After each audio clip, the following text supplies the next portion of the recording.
বিসমিল্লাহির রহমানির রহিম। প্রিয় দেশবাসী, আসসালামু আলাইকুম।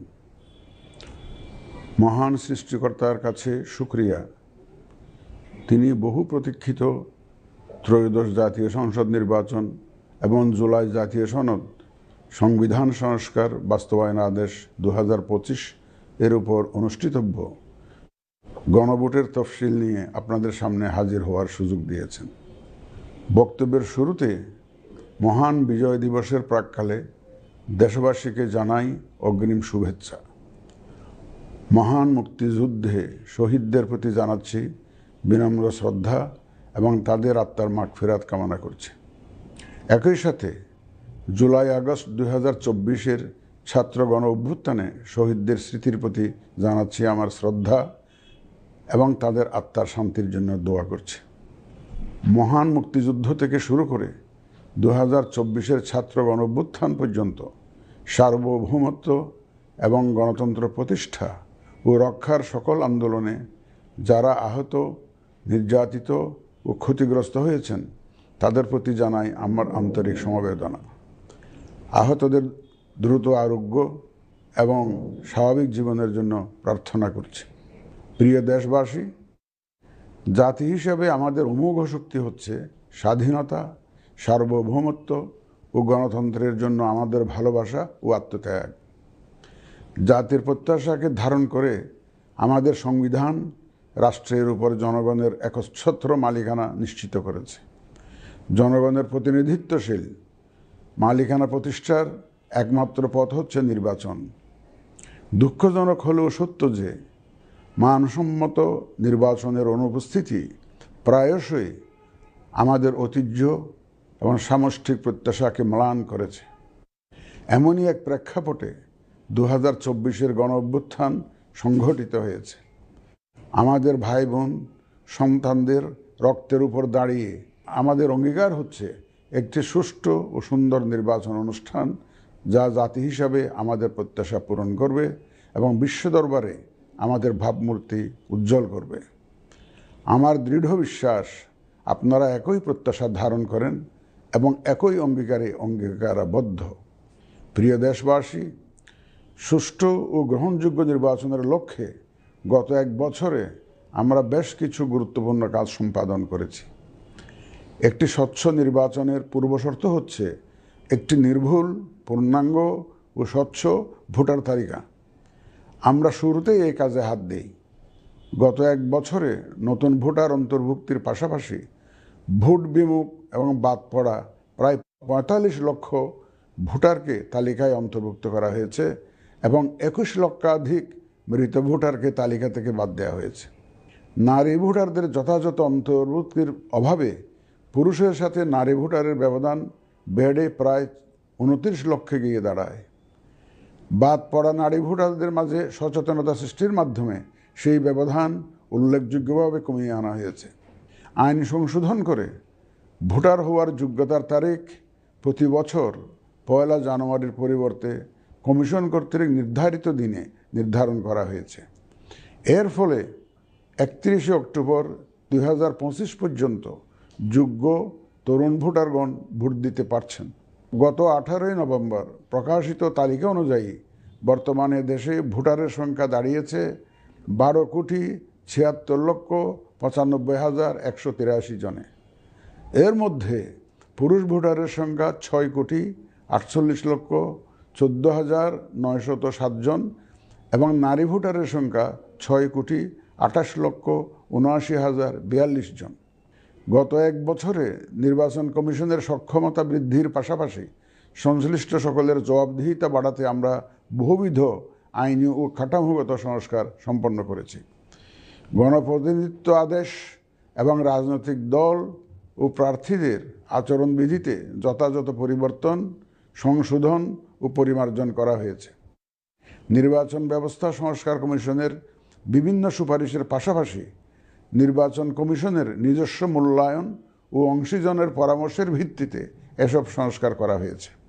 এই উদ্যোগ সফলভাবে সম্পন্ন করতে সহযোগিতার জন্য আমি অন্তর্বর্তীকালীন সরকার, নির্বাচন ব্যবস্থা সংস্কার কমিশন ও জাতীয় ঐকমত্য কমিশন সহ সকল অংশীজনদের জানাই আমার কৃতজ্ঞতা। প্রিয় দেশবাসী, বিভিন্ন কারণে এবারের নির্বাচন আমাদের জাতির ইতিহাসে অনন্য ও গুরুত্বপূর্ণ। প্রথমত, প্রকৃত গণতান্ত্রিক ধারা পুনঃপ্রতিষ্ঠার পাশাপাশি কাঙ্ক্ষিত সংস্কার প্রশ্নে সিদ্ধান্তের নির্বাচন এটি। এবার জাতীয় সংসদ নির্বাচন ও গণভোট একই দিনে অনুষ্ঠিত হবে, যা একটি নতুন অভিজ্ঞতা। দ্বিতীয়ত, সংশ্লিষ্ট সকল রাষ্ট্রীয় ও গণতান্ত্রিক প্রতিষ্ঠানের জন্য এই নির্বাচন হচ্ছে সক্ষমতা প্রমাণ করে ভাবমূর্তি পুনরুদ্ধারের অনন্য সুযোগ। তৃতীয়ত, দীর্ঘ গণতান্ত্রিক আন্দোলন সংগ্রামের পর দেশের স্বার্থে রাজনৈতিক দলসমূহের মাঝে সৌহার্দ্যপূর্ণ গণতান্ত্রিক প্রতিযোগিতার ধারা প্রবর্তনের দাবি রাখে এই নির্বাচন। চতুর্থত, প্রায় অকার্যকর পোস্টাল ভোট ব্যবস্থাকে পরিমার্জন করে এই নির্বাচনে একটি কার্যকরী রূপ দেয়া হচ্ছে। বিশেষ করে বাংলাদেশের অন্যতম চালিকা শক্তি আমাদের রেমিটেন্স যোদ্ধা তথা প্রবাসী বাংলাদেশি ভোটারদের প্রথমবারের মতো ভোটের আওতায় আনা হচ্ছে। একইভাবে প্রথমবারের মতো ভোটের আওতায় আসছেন আইনি হেফাজতে থাকা ভোটারগণ। এছাড়াও নিজ নির্বাচনী এলাকার বাইরে কর্মরত সরকারি কর্মচারী এবং নির্বাচন অনুষ্ঠানের সাথে সম্পৃক্ত ব্যক্তিগণ পোস্টাল ব্যালটের মাধ্যমে এবার ভোট দিবেন। প্রিয় ভোটারবৃন্দ, ভোট আপনার শুধু নাগরিক অধিকারই নয়, বরং পবিত্র আমানত ও দায়িত্ব। এই দায়িত্ব সচেতনভাবে আপনারা পালন করবেন, এ আমার বিশ্বাস। যে কোনো ভয়ভীতি, প্রলোভন, প্রবঞ্চনা এবং সীমাবদ্ধতার ঊর্ধ্বে উঠে নিঃসংকোচে আপনাদের ভোটাধিকার প্রয়োগ করুন। আপনাদের নিরাপদ ও উৎসবমুখর অংশগ্রহণ নিশ্চিতকল্পে সংশ্লিষ্ট সকল প্রতিষ্ঠান ও বাহিনী কাজ করবে।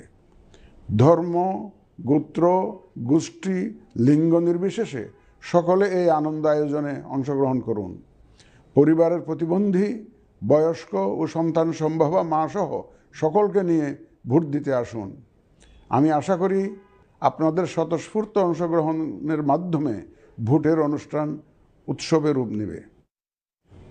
প্রবাসে বসবাসরত প্রিয় ভোটারগণ, প্রবাস থেকে ভোটদানের জন্য নিবন্ধন কার্যক্রম গত 18 নভেম্বর থেকে চলমান আছে।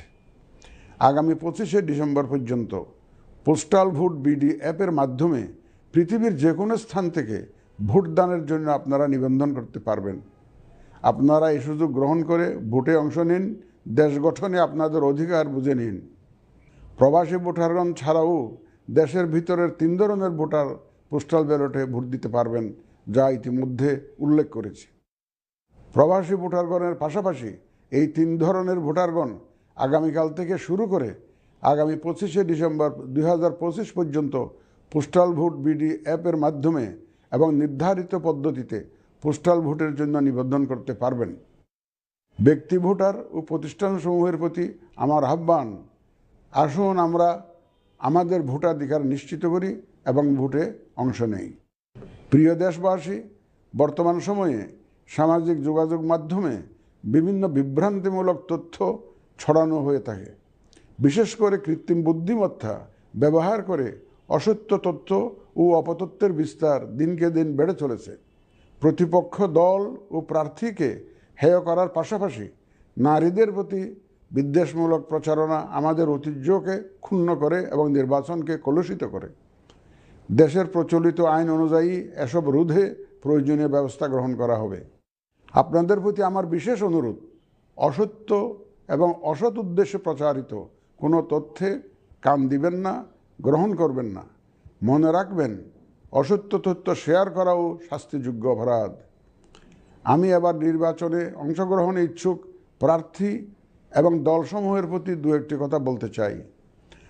আসুন আমরা আচরণবিধি মেনে একটি শান্তিপূর্ণ ও উৎসবমুখর নির্বাচন নিশ্চিত করি। শান্তিপূর্ণ সহাবস্থান এবং পারস্পরিক শ্রদ্ধা নিশ্চিত করে ভোটারদের বিশ্বাস ও আস্থা অর্জনই হোক আপনাদের লক্ষ্য। নির্বাচনে দায়িত্ব পালনকারী প্রিয় সহকর্মীবৃন্দ, নির্বাচন কমিশন স্বচ্ছতা, নিরপেক্ষতা এবং দৃঢ়তার সাথে দায়িত্ব পালনে বদ্ধপরিকর।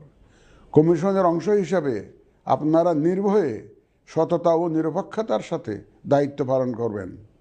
মনে রাখবেন, এ ব্যাপারে কোনো শিথিলতা বা গাফিলতি সহ্য করা হবে না। একটি সুন্দর ও গ্রহণযোগ্য নির্বাচন অনুষ্ঠানে সংবাদ মাধ্যম ও পর্যবেক্ষক সংস্থার সহকর্মীদের ভূমিকা অপরিসীম। আপনারা স্বাধীনভাবে সর্বোচ্চ পেশাদারিত্ব, নিরপেক্ষতা ও বস্তুনিষ্ঠতার সাথে আপনাদের দায়িত্ব পালন করবেন, এটিই আমাদের প্রত্যাশা। প্রিয় দেশবাসী, আমি এই পর্যায়ে নির্বাচনী তফসিল তথা নির্বাচন সংক্রান্ত সময়সূচি ঘোষণা করছি। আগামী 2026 সালের ফেব্রুয়ারি মাসের 12 তারিখ রোজ বৃহস্পতিবার 300 আসনে ত্রয়োদশ জাতীয় সংসদ সাধারণ নির্বাচন এবং একই সাথে জুলাই জাতীয় সনদ সংবিধান সংস্কার বাস্তবায়ন আদেশ 2025-এর উপর গণভোট অনুষ্ঠিত হবে।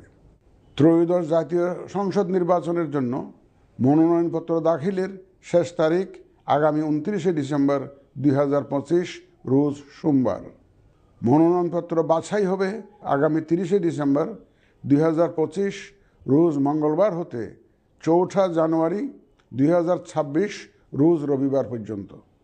রিটার্নিং অফিসারের আদেশের বিরুদ্ধে কমিশনে আপিল দায়েরের শেষ তারিখ 11 জানুয়ারি 2026 রোজ রবিবার। কমিশনে দায়েরকৃত আপিল নিষ্পত্তির তারিখ 12 জানুয়ারি 2026 রোজ সোমবার থেকে 18 জানুয়ারি 2026 রোজ রবিবার পর্যন্ত। প্রার্থিতা প্রত্যাহারের শেষ তারিখ 20 জানুয়ারি 2026 রোজ মঙ্গলবার। রিটার্নিং অফিসার কর্তৃক চূড়ান্ত প্রার্থী তালিকা প্রকাশ ও প্রতীক বরাদ্দ 21 জানুয়ারি 2026 তারিখ রোজ বুধবার। নির্বাচনী প্রচারণা চলবে 22 জানুয়ারি 2026 রোজ বৃহস্পতিবার হতে ভোট গ্রহণ শুরুর 48 ঘন্টা আগ পর্যন্ত তথা আগামী 10 ফেব্রুয়ারি 2026 রোজ মঙ্গলবার সকাল 7:30 পর্যন্ত। ভোট গ্রহণ হবে 2026 সালের ফেব্রুয়ারি মাসের 12 তারিখ রোজ বৃহস্পতিবার। নির্বাচন প্রক্রিয়ায় সকল রাজনৈতিক দল ও প্রতিদ্বন্দ্বী প্রার্থী সহ ভোটারদের আন্তরিক অংশগ্রহণ ও সক্রিয় সহযোগিতা কামনা করছি। সকলের প্রতি আমার আহ্বান, আসন্ন ত্রয়োদশ জাতীয় সংসদ নির্বাচন ও গণভোট সফল করে আমাদের গণতান্ত্রিক অগ্রযাত্রায় ঐতিহাসিক ভূমিকা রাখুন। মহান আল্লাহ আমাদের সহায় হন।